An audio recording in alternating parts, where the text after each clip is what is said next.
Don't take this wrong, but it never even occurred to me that you might be gay. Well, it never even occurred to me that you might be straight. Is there any show more perfectly suited for a gay 90s romp than Frasier? When the show first premiered in the early 90s, television often treated gay characters as a source of fear. But by the time it was in its final season, TV shows were having a gay old time. All aboard and welcome to Matt Baum's Culture Cruise. This time our port of call is my hometown of Seattle for a visit with the Crane family, all of whom are absolutely, definitely, without a doubt, totally heterosexual. I am not gay, Guy. I'll gay it up a little. That does it. We're finding another motel. And by the way, thanks to everyone who makes Culture Cruise possible with a pledge of support on Patreon, folks like Albert Judd. Head over to patreon.com/MattBaum or click the link in the description to check out the rewards for backers. Over the course of the 90s, TV's approach to queer characters shifted with amazing speed, completely transforming from one end of the decade to the other. And with queer storylines peppered throughout the show's 11-season run, Frasier was along for the entire ride. But before we dive in on Frasier, we need to look at what TV was like for queer characters when the show premiered. One of the first gay sitcom episodes of the 90s was, believe it or not, on Married with Children in 1990. That episode was ahead of its time with a really affirming, positive depiction of gay men. You work, you cook, and you like sports? Yeah. I love you. In fact, 1991 turned out to be a big year for gay marriage on TV, since the first serious lawsuit over the issue had just been filed in Hawaii. The Golden Girls tackled the issue. Blanche, we're getting married. Well, that's impossible. Clayton brothers can't marry sisters.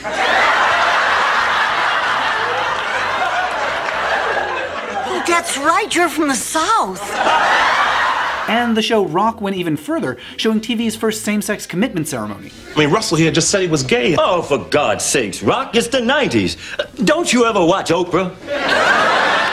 But aside from that one episode of Married with Children, just about every sitcom that tackled queer topics in the early 90s presented it as a problem, something negative that the main characters needed to worry about.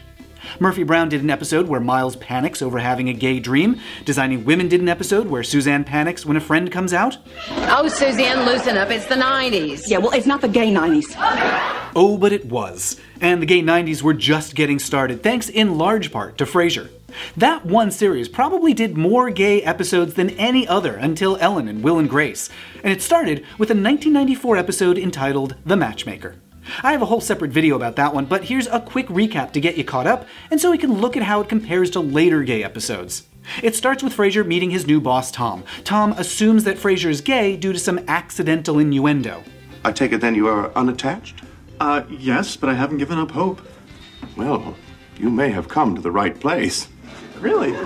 Yes. A lot of this episode hinges on misunderstandings, which was Frasier's specialty. Big, broad farces based on something left unsaid. But while Frasier fails to pick up on Tom's sexuality, Tom's pretty open about it with other characters. Oh, you know, you tell one or two people you're gay, and before you can blink, it's all over the station. Well, they don't call it broadcasting for nothing. Roz takes this news entirely in stride, which is quite a change from how other shows of the time handled things. Gay characters had previously been presented as a problem. Listen to how Blanche responds to her brother coming out on the Golden Girls. You look me in the face and tell me you really are what you just said you are. I think you heard me the first time, Blanche.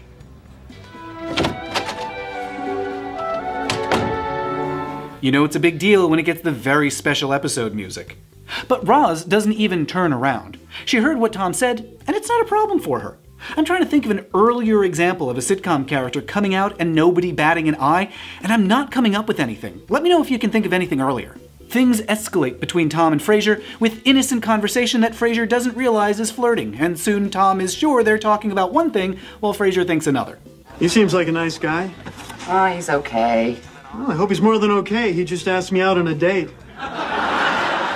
And when Tom comes over for dinner, Frasier's accidental innuendo continues. That's a hell of a view. It's even better from the bedroom. A strength of this episode is that the gay character isn't the butt of the joke. The joke is Frasier's cluelessness, his failure to recognize what is obvious to Tom and to the audience. We're not laughing at Frasier because someone thinks he's gay, we're laughing at him because he's so oblivious. Now, Niles, didn't ask Tom to dinner, so he'd end up talking to you all night in the kitchen. There are others who would like to have a crack at him. Eventually, the truth comes out. But I sensed that you had a problem with me dating Frasier. Well, if you must know.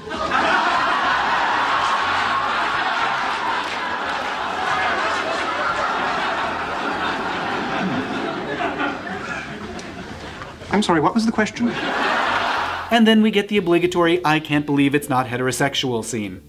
Well, that's impossible. Tom is not gay. He seems to be under that impression. This was another common trope of the time, characters in denial about what should be obvious. The same year this episode aired, Murphy Brown showed a straight character experiencing similar denial. Your bar, the Anchorman, is a gay bar. Well, that's ridiculous. Just look around.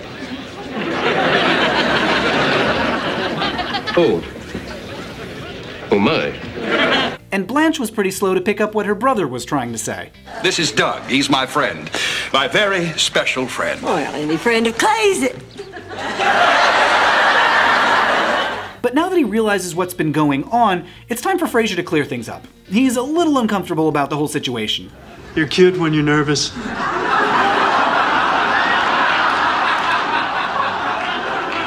Well, I must be downright adorable now.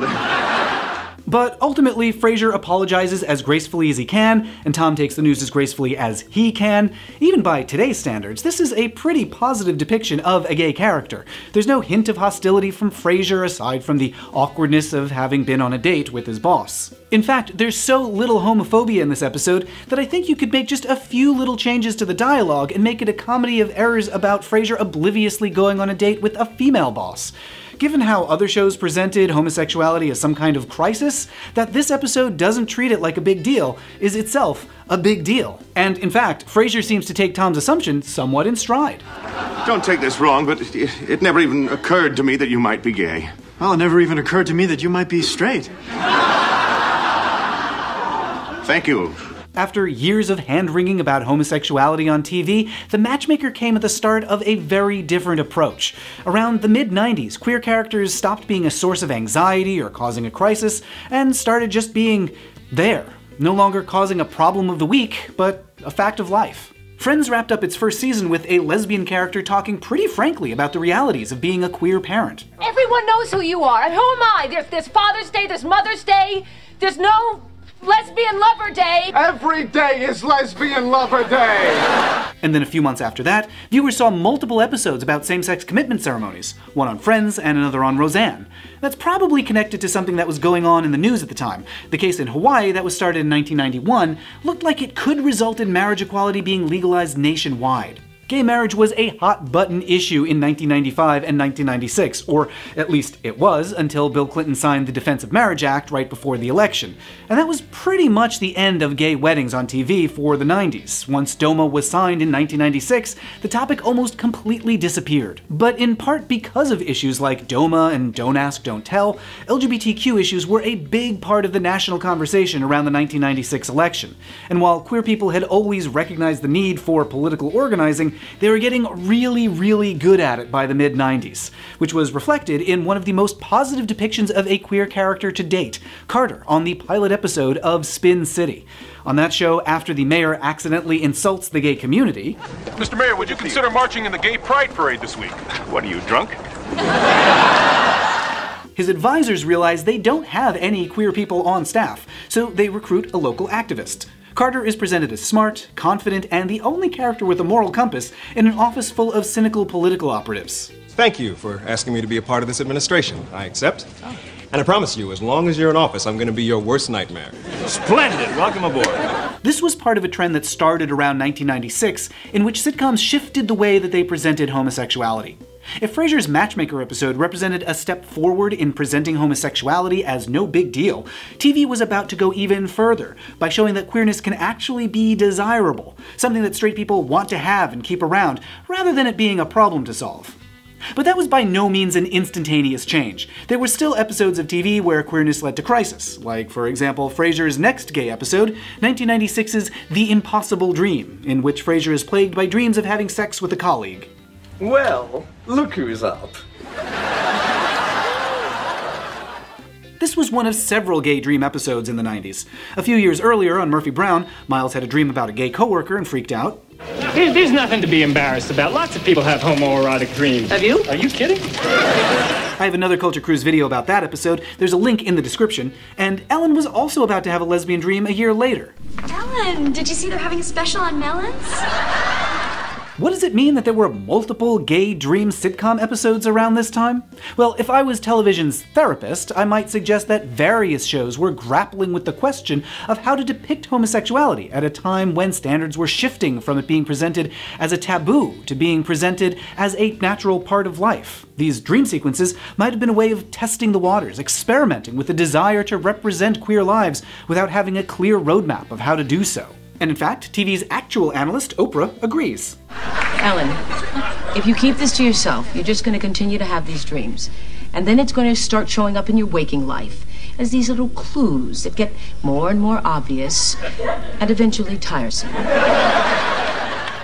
Little clues is what the impossible dream is all about. After Frasier's first homoerotic dream, he turns to Niles for an explanation. Then the shower turns off. Out from the bathroom steps a man. All right, go ahead, let me have it. Are you saying that now, or is that a quote from the dream?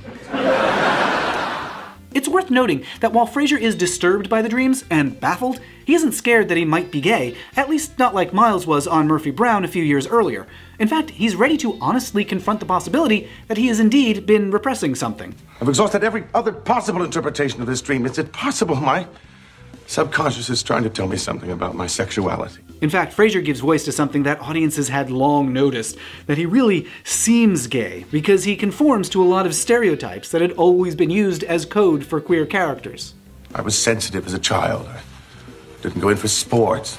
God, it's every cliche in the book. Surely it must have occurred to you at some point. You refused to take me to see West Side Story on my 8th birthday. Well, because of the gangs. That's scary for kids. Even gangs that dance? Especially gangs that dance. Speaking from personal experience, this question, is my brain trying to tell me I'm gay, rings very true. I remember when this episode aired in 1996, and I remember watching and thinking halfway through that it was finally going to tell me what I was. At the time, I had a crush on one of my best friends, and I was having dreams that were weirdly similar to Frasier's. I dreamed that we were alone in a bedroom, that we'd kiss, and then at the next day, when I saw him at school, I'd be too nervous to even talk. Frasier, I've come to tempt you. Really? I was also a bit of a Frasier myself in 1996. Sensitive, not sporty, very interested in West Side Story. I figured, okay, whatever Frasier is, that's what I am too. And so I watched, desperately hoping that Frasier and Gil would make out, because then that meant that I could make out with my best friend. Well, sadly, in the end, it turns out that Frasier's dream wasn't telling him anything about himself at all. He realizes he was just having confusing dreams because he was bored and needed someone to analyze. My show hasn't provided me with a single patient worthy of my skills. I had to invent one myself, me. This ending left me baffled about myself. I'd been expecting that I could just model myself on whatever Frasier was, but it turned out that the episode was less about his sexuality than about his psychiatric practice, which wasn't a very useful conclusion for a young person desperate for gay role models. Fortunately, 4 months later, a much better role model appeared on Fox. Zap! Like Carter on Spin City, The Simpsons presented the character of John as smart and funny and confident. The episode Homer's Phobia didn't just address homosexuality, it came down firmly on the side of homosexuality being something cool and fun. The Simpsons adore the character played by John Waters, all except Homer, who's still clinging to the trope of homosexuality as a problem. He can't say why he doesn't like John, just that he doesn't like anything... queer? Yeah, and that's another thing. I resent you people using that word. That's our word for making fun of you! We need it! But by the end of the episode, Homer comes around. Well, Homer, I won your respect, and all I had to do was save your life. Now, if every gay man could just do the same, you'd be set. Amen to that. In this episode, the problem isn't that there's a gay person in their midst. The problem is bigotry. The episode makes it clear, if you think there's something wrong with gays, then there might actually be something wrong with you. And another animated show made a similar argument that year. I'm Big Gay Owl. How are you doing today? Fine, how are you? I'm super, thanks for asking. Once again, we have a gay character who's confident and funny. The episode starts with the main cast expressing homophobia, but by the end, they're generally happy to have queer characters in their midst. Of course, the episode also employs a lot of problematic stereotypes, and South Park is so layered with sarcasm that it can be impossible to tell what side it's actually on. You could read Big Gay Al as a regressive stereotype, or you could read him as a strong, confident, funny femme role model. But because the show makes fun of everyone and everything, it's hard to say that it takes a strong stand in any particular direction. The same goes for Married with Children, which had another gay episode in 1997. In Lesby Friends, we meet Marcy's lesbian cousin Mandy, with both characters played by Amanda Bierce, herself an out lesbian in real life. As with the show's previous gay character, Mandy is instantly popular, well-liked, and her flirting is met with giddy delight. I think you're gorgeous. Oh, really? But of course, the biggest gay TV moment in 1997 was this. I'm gay. It's impossible to overstate just what a big deal Ellen's coming out was. It was the first time a sitcom's lead character was queer. The episode was huge, front page news, there were viewing parties all over the country, it was watched by 36 million people, that's roughly equal to the entire population of Canada. Ellen's coming out was a culmination of a beautiful time to be queer on TV. Starting around 1997, television presented viewers with a radically new idea, that homosexuality wasn't a crisis or something just to be tolerated, but something that was embraced, sought out, and celebrated. Yes, it's very fashionable to be lesbian now. Yeah, you know, that's pretty much why I did it. And 1998 seemed like it was going to be a strong year as well. It started off well with one of the best episodes of Frasier ever made, The Ski Lodge, a meticulously crafted door-slamming farce that's so logistically complicated, there's barely even time to register the presence of a gay romance. The episode starts with Frasier and friends heading to a ski lodge, which includes lessons with a French ski instructor. They bring along one of Daphne's sex-crazed friends, and soon everyone's romantically pursuing everyone else, but nobody's quite aligned on who wants to sleep with whom. Once again, it's a comedy of errors and misunderstood innuendo, with the ski instructor pursuing Niles. And he's not your, cup of tea? Just between us, my interests lie elsewhere this weekend. And while everyone runs back and forth and shrieks at finding the wrong person in their beds, You're not the crane I want. You're not even the sex I want. There's never any value judgment either way on the fact that a gay man is interested in Niles. He's just another player in the farce, and it's no more a big deal than any of the other misunderstandings that need to be cleared up. I am not gay, Guy. So initially, it seemed like the year was off to a strong start. But after the trend of aspirational queer characters in 1997, 1998 turned out to be a lot more mixed.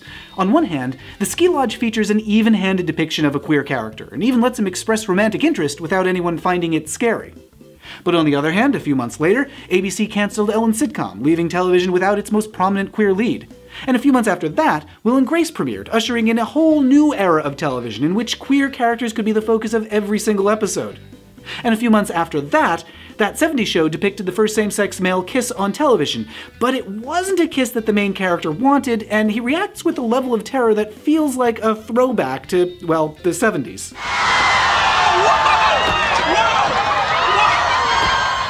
But then by the end of the episode, Eric comes around and seems to accept the attention. You're so cute. Well, that is...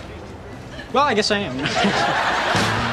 So what's going on here? After all the affirming episodes the year before, why was 1998 such a mix of highs and lows and in-betweens? What we're seeing on TV post-Ellen is a mainstreaming of queer storylines. That is, gay characters becoming so commonplace and so integrated into sitcom stories that there's no one way that they're depicted. Some are witty stars, like on Will and Grace, some are friendly guest characters, like in The Ski Lodge, and some feel like throwbacks. Which brings us to Frasier's 2000 episode Out with Dad. It's been 2 years since the Ski Lodge incident, and we're back for another gay farce, and the most open discussion of homosexuality on the show to date. This time, it's Martin who's being courted by a man named Edward who thinks Martin's gay. Why would Edward think Martin's gay? It's the usual series of comedic misunderstandings. Martin tried to get out of a date with a woman by letting her think that he's gay, and believing him, she sets Martin up with her friend. You see, the truth is, I'm gay. Making things more complicated, because of course it has to be more complicated, Frasier is desperately trying to seduce Edward's niece. So that means that Martin needs to keep up the pretense of being gay to avoid offending an elderly woman, a gay man, and Frasier's prospective date. Martin's not thrilled about being set up with a man, but Frasier begs him to go along with it, and Martin agrees for the sake of his son's love life. He does his best to play up the ruse. Oh, well, don't worry about it. I'll gay it up a little. In this episode, the queerness is more out in the open than ever. The characters talk about gay people right from the start, although there's still some reliance on stereotypes. Frasier, these pieces are wonderful. You have exquisite taste. Oh, he gets that from me. Yes, it was worth all the hours I dragged him around to the museums and the antique shops and teaching him about art and, upholstery. But the more Martin talks to Edward, the more he finds that they have in common. For example, Edward pretends to enjoy bowling in order to be close to his son, just as Martin is playing gay to help his son's chances with Edward's niece. Strange, isn't it? The things we'll do to be close to our children. Oh, yeah. Sometimes it's hard to humor your kids, but... It's what we do. We're fathers. Exactly. In the end, Frasier gets his hookup, Martin makes a new friend, and the gay character is let down so kindly that he sends flowers the next day. It's a super compassionate episode that is particularly humanizing to the gay character. And by the way, Edward is played by Shakespearean actor Brian Bedford, who was openly gay in real life. You might not recognize him here, but maybe you know him better for his voice. Oh, come along. You worry too much, old boy. That's right, Robin Hood is gay. Anyway, by the end of the 90s, the trend on sitcoms is increasingly that there is no trend. LGBTQ characters aren't depicted in some uniform, monolithic way or confined to very special episodes. They're just normal. This fall, John Goodman is a normal guy with one little twist. If it isn't my gay homosexual son. Normal, Ohio premieres Wednesday, November 1st at 8:30, 7:30 Central on Fox. So to review, in the span of a decade, we've gone from gay characters being treated as a crisis, to being met with ambivalence, to being aspirational, and then being so normal it's in the name of the show. So what could possibly come next? Well, an episode of Frasier that combines all of those things. Plus Frasier's first gay bar, his first gay kiss, and his first boyfriend. We'll be talking about that episode on the next Culture Cruise video, but in the meantime, big thanks to everyone who makes Culture Cruise possible with a pledge of support on Patreon, folks like Albert Judd. If you're enjoying these videos, head over to patreon.com/mattbaum to check out the rewards for backers. And now, if you'll excuse me, I have to go clear up a misunderstanding. I seem to have given Lilith the wrong impression. I've always wanted to make love with an alien.